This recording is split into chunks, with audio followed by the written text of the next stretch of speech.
5 மாநிலங்களுக்கு சட்டமன்ற தேர்தல் தேதி அறிவிக்கப்பட்ட நிலையில் புதுச்சேரியில் இன்று முதலே வேட்புமனு தாக்கல் தொடங்கியிருக்கிறது. இன்னும் கூட்டணி தொடர்பான இறுதி முடிவு எட்டப்படாத நிலையில் இந்த வேட்புமனு தாக்கலுக்கு இன்று முதல் அவகாசம் தொடங்கி இருப்பது என்பது கவனிக்கத்தக்கது. கூடுதல் தகவலுடன் இணைகிறார் நம்முடைய சிறப்பு செய்தியாளர் இளமுதன். தற்போது புதுச்சேரியில் தேர்தல் களம் தயாராக இருக்கா?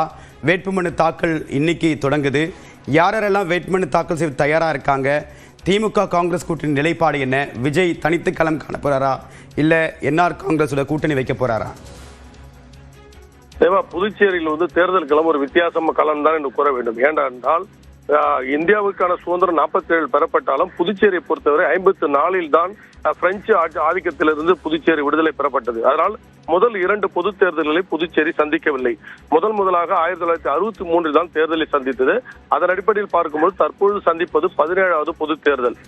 தமிழகத்தோடு புதுச்சேரி இணைந்திருப்பதால் எப்பொழுதும் 2 மாநிலங்களுக்கும் ஒரே நேரத்தில் தான் தேர்தல் நடத்தப்படும். ஆனால் 30 ஆண்டுகளுக்கு பிறகு, அதாவது 1996 புதுச்சேரிக்கும் தமிழகத்தும் தனித்தனியாக நடத்தப்பட்டது. அதனைத் தொடர்ந்து தற்பொழுது 30 ஆண்டுகளுக்கு பிறகு தனித்தனியாக பொது தேர்தல் நடைபெறுகிறது. தேர்தலுக்கான வேட்புமனு தாக்கல் இன்று துவங்கி வருகிறது. 23ஆவது ஆண்டு கடைசி நாள் என்று அறிவிக்கப்பட்டிருக்கிறது. இதற்கு நடுவில் ரம்ஜான் விடுமுறை வருகிறது. அப்படி என்று பார்க்க வேண்டால் வெறும் 6 நாட்கள் மட்டுமே வேட்புமனு தாக்கலுக்கு இருக்கிறது.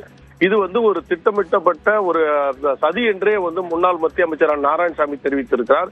ஏனென்றால் பாரதிய ஜனதா கட்சி தன்னுடைய முழு ஆதிக்கத்தை செலுத்தி இந்த தேர்தலை நடத்த இருப்பதாக அவர் குற்றம் சாட்டியிருந்தார். தேர்தலுக்கு மிக அவசரமாக தேர்தல் வந்தாலும் புதுச்சேரியை பொறுத்தவரை அரசியல் கட்சிகள் இந்த வேகமான இதுக்கு தயாராகவில்லை. கூட்டணி கட்சிகளை பொறுத்து பார்க்கும் பொழுது என்றால் தேசிய ஜனநாயக கட்சியில் பாரதிய ஜனதா கட்சியும் என்ஆர் காங்கிரஸ் அதிமுக இணைந்து தேர்தலில் போட்டியிடுகிறது. அதற்கான எண்ணிக்கையும் அவர்கள் அறிவித்து விட்டார்கள். அதாவது என்ஆர் காங்கிரஸை பொறுத்தவரை 16 இடங்களிலும் மற்ற 14 இடங்களில் பாரதிய ஜனதா கட்சிக்குள் பிரித்துக் கொள்ள வேண்டும் கூறப்பட்டிருக்கிறது. இந்த நிலையில் தான் முதலமைச்சர் ரங்கசாமி தலைமையில் இன்று தேசிய ஜனநாயக கட்சியோட கூட்டம் இரவு நடைபெற இருக்கிறது. இதில் எண்ணிக்கை மற்றும் எந்தெந்த தொகுதியில் போட்டியிடுவது, யார் வேட்பாளர் என்பதை கிட்டத்தட்ட 90% உறுதியாகும் என்று தெரிகிறது. எதிரணியுள்ள இந்தியா கூட்டணியில் மிக மோசமான நிலை காணப்படுகிறது. ஏனென்றால் கூட்டணிக்கு யார் தலைமை, அதிக இடங்களில் யார் போட்டியிடுவது என்ற போட்டியின் காரணமாக முதல் கட்ட பேச்சுவார்த்தையில ஒரு சுணக்கம் ஏற்பட்டது. காங்கிரஸ் தலைமை ஏற்பதா, திமுக தலைமை ஏற்பதா என்பது ஒரு குழப்பமான நிலையில் இருக்கிறது. காங்கிரஸை பொறுத்தவரை 20 தொகுதியில் போட்டியிட வேண்டும் என்று கூறுகிறார்கள். அதுபடி என்றால் திமுக எத்தனை தொகுதியில் போட்டியிடும், கூட்டணி கட்சிகளுக்கு எத்தனை போட்டியிடும் என்பதுதான் குழப்பமான நிலை இருக்கிறது. அதனால் இந்த பேச்சுவார்த்தை இவர்களுக்கு நம்ம தொடர்ந்து பேசலாம். புதுச்சேரியுடைய முன்னாள் முதலமைச்சர் திரு நாராயணசாமி நம்முடன் இணைகிறார். சார் வணக்கம். திமுக காங்கிரஸ் கூட்டணி பேச்சுவார்த்தை தொடங்குறதுல ஏன் இவ்வளவு தாமதம்? வேட்புமனு தாக்கல் இன்னையிலிருந்து தொடங்குது. இது உங்க கட்சிக்கு கூடுதல் நெருக்கடியை ஏற்படுத்துதா? அதாவது இது சம்பந்தம் முதல் கட்டமா நேற்று முன்தினம் பேசணும். மரியாதைக்குரிய பாராளுமன்ற உறுப்பினர் ஜெகதரட்சகன் வந்திருந்தாரு. திராவிட முன்னேற்ற கழகத்தினுடைய புதுச்சேரி மாநில குழு வந்திருந்தாங்க, சிவா அவர்கள் தலைமையில. காங்கிரஸ் கட்சியில மரியாதைக்குரிய பாராளுமன்ற உறுப்பினர் காங்கிரஸ் கட்சி தலைவர் வைத்திலிங்கம் தலைமையில உட்கார்ந்து பேசணும். பேசும்போது அதுல எங்களுடைய சுமூகமான பேச்சுவார்த்தை நடந்தது. முதல் கட்டமா இந்த காங்கிரஸ் கட்சியை பொறுத்த வரைக்கும் நாங்க நம்ம ஒருங்கிணைஞ்சு செயல்படணும். தமிழ்நாட்டில் கூட்டணி அமைஞ்சிருக்கு, அதே போல கூட்டணி புதுச்சேரியிலும் அமையணும். காங்கிரஸ் திராவிட முன்னேற்ற கழக கூட்டணி நம்ம இந்த தேர்தலை சந்திக்கணும்னு சொல்லி நாங்க வலியுறுத்தணும். அவங்களும் அதுக்கு எங்களுக்கு மாற்று கருத்து இல்லை, நம்ம கூட்டணி தான் இருந்து செய்யணும்னு சொல்லி சொன்னாங்க. இந்த பேச்சுவார்த்தையின் போது அவங்க சில கருத்துக்களை சொன்னாங்க. நாங்களும் எங்களுடைய கருத்துக்களை சொன்னோம், பரிமாறணும். அப்ப எங்களுடைய கட்சி தலைமையை கேட்டு நாங்க சொல்றோம்னு சொல்லி சொன்னோம். அது இன்னைக்கு எங்களுடைய கட்சி தலைமையில பொறுப்பாளர் மரியாதைக்குரிய கிரீஷ் சோடங்கர் வராங்க. அவர்கிட்ட பேசிட்டு மறுபடியும் திமுகவை நாங்க தொடர்பு கொள்வோம். வெகு விரைவில் கூட்டணியை பேசி முடிப்போம். தாவேக காங்கிரஸோடு புதுச்சேரியில கூட்டணி அமைக்க வாய்ப்பு இருக்கா?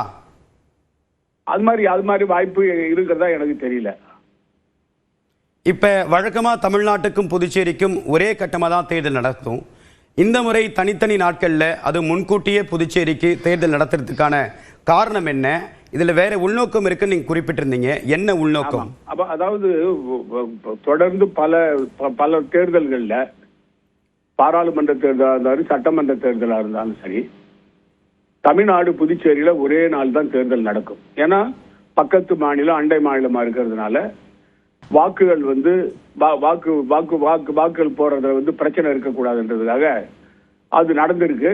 தமிழ்நாட்டில் 2 கட்டமா தேர்தல் நடக்கும்போது கூட ஒரு கட்ட தேர்தல் வந்து புதுச்சேரி கூட தேர்தல் நடக்கிற சமயத்துல தமிழ்நாடு புதுச்சேரி எல்லை பகுதியில் உள்ள பகுதிகள்லாம் ஒன்னா தேர்தல் நடத்தணும்னு நாங்க சொல்லி தேர்தல் துறை ஏற்றுக்கிட்டு இருக்கு. இப்படிதான் தொடர்ந்து இருந்து வர்றது. ஆனா இப்பொழுது புதிய விதமாக மத்திய தேர்தல் ஆணையம் வந்து புதுச்சேரிக்கு ஒரு நாளும் தமிழ்நாட்டுக்கு ஒரு நாளும் அறிவிச்சிருக்கிறாங்க. அதுவும் நேற்று வந்து அறிவிப்பு கொடுத்து இன்னையில இருந்து நாமினேஷன் ஃபைல் பண்ணுன்னு சொல்லியிருக்கிறாங்க. இதுல இருந்து எங்களுக்கு என்ன காரணத்துக்காக தேர்தல் துறை வந்து அவசரமா புதுச்சேரி மாநிலத்தில் தேர்தல் நடத்துவதற்கு துடித்துக் கொண்டிருக்காங்க என்று தெரியல. அவருடைய உள்நோக்கம் என்னன்னு எங்களுக்கு தெரியல. தொடர்ந்து பாரம்பரியமாக இருந்து வந்த சூழ்நிலை வந்து தமிழ்நாடு புதுச்சேரியில ஒரே கட்ட தேர்தலாக நடக்கும். அப்பதான் வந்து இந்த கள்ள ஓட்டு போடுறதோ அல்லது வந்து கலவரம் வர்றதோ எல்லாத்தையும் தடுக்க முடியும். ஆனா அதை வந்து தேர்தல் துறை கருத்தில் எடுத்துக்கொண்டார்களா என்று தெரியவில்லை. இது வந்து தேர்தல் துறையானது அவசரமாக தேர்தலை அறிவித்திருப்பது, புதுச்சேரிக்கு மட்டும் தனியாக அறிவித்திருப்பது, அண்டை மாநிலமான தமிழகத்துக்கு வந்து 23ஆம் தேதி சொல்லிவிட்டு புதுச்சேரிக்கு வந்து 9ஆம் தேதி ஏப்ரல் சொல்றது வந்து எனக்கு என்னவோ அதுல வந்து ஒரு உள்நோக்கம் இருக்கிற மாதிரி தெரியுது. கடந்த காலங்களில் திமுகவும் காங்கிரசும் இந்த அளவுக்கு இழுபறி இல்லாம கூட்டணி பேச்சுவார்த்தை முடிச்ச நிலையில கிரீஷ் ஷோடங்கருடைய கடுமையான போக்கு தான் இந்த இழுபறிக்கு காரணமான கேள்வி எழுது. உங்களுடைய கருத்துக்களுக்கு மிக்க நன்றி திரு நாராயணசுவாமி.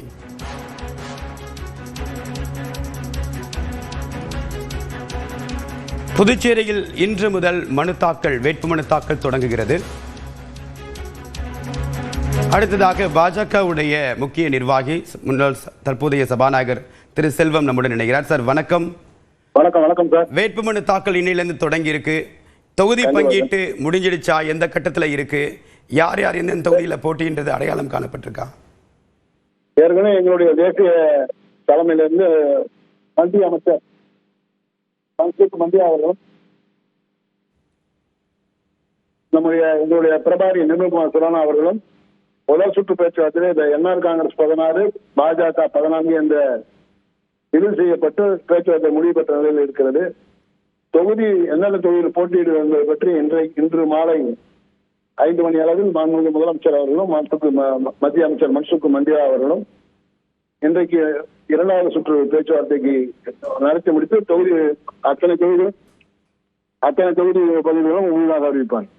கடந்த முறை அதிமுகவுக்கு என்ஆர் காங்கிரஸ்ல நேரடியா தொகுதி பங்கீடு செய்யப்பட்டது. இப்ப பாஜக தான் அதிமுகவுக்கு தொகுதிகளை பிரிச்சு கொடுக்குமா? இந்த நிலை மாறினதுக்கு காரணம் என்ன? சென்ற முறையும் பாஜக தான் வந்து அதிமுகவோட கூட்டணி, என்ஆர் காங்கிரஸ் இல்ல.